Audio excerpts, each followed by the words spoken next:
এক থেকে n সংখ্যক সংখ্যার যোগফল অথবা 1 থেকে 100 পর্যন্ত সংখ্যার যোগফল বের করার অ্যালগরিদম ও ফ্লোচার্ট নিয়ে এখন আলোচনা করব। তো অ্যালগরিদমের শুরু এবং ফ্লোচার্টে সেটা স্টার্ট মানে ডিম্বাকৃতি হিসেবের মাধ্যমে স্টার্টের মাধ্যমে শুরু হচ্ছে এবং দ্বিতীয় নম্বর ধাপে সাম এবং আই এর মানটা ডিক্লেয়ার করে দিতে হবে। সামের মান 0 কেন হলো, যেটা আমি প্রোগ্রামিংয়ে দেখিয়েছিলাম। প্রোগ্রামিংয়ে যখন কোনো আমরা জিনিস যোগ করতে যাই, সিরিজের যোগগুলা প্রথমে যদি আমি কোনো সংখ্যা দিয়ে যোগ না করি তাহলে আমাদের গার্ভেজ ভ্যালু শো করবে। এই জন্য শূন্য দ্বারা কেন যোগ করি, শূন্য এমন একটা ভ্যালু যোগ করলে যোগের মানের কোনো পরিবর্তন হবে না, কিন্তু যোগের কাজটা হয়ে যাবে। এই জন্য আমরা এখানেও যোগের কাজটা করে দিলাম।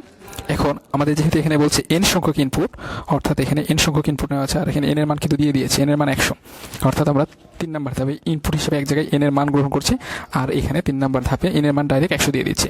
এখন আমাদের কি করতে হবে, কন্ডিশন ইফ এলস এর কন্ডিশনটা চেক করতে হবে, অর্থাৎ i এর মান যতক্ষণ না পর্যন্ত n থেকে ছোট হবে, i এর মান যতক্ষণ না পর্যন্ত n এর থেকে ছোট হবে, অর্থাৎ চতুর্থ নাম্বার ধাপে, অর্থাৎ কন্ডিশন সত্য হলে পঞ্চম ধাপে যাবে। পঞ্চম ধাপ থেকে কি থাকবে, সাম ইকুয়াল সাম প্লাস আই এবং আই ইকুয়াল আই প্লাস 1, অর্থাৎ এখানেও পঞ্চম ধাপে থাকবে সাম ইকুয়াল সাম প্লাস আই এবং আই ইকুয়াল আই প্লাস 1, এবং কন্ডিশনটা যদি মিথ্যা হয় তাহলে সামের মানটা অর্থাৎ সামের মানটা প্রিন্ট করে দেবে, যেটা আমি ধাপ 6 লিখে রেখেছি, এবং সর্বশেষ ধাপ সাথে প্রোগ্রামটা শেষ হয়ে যাবে।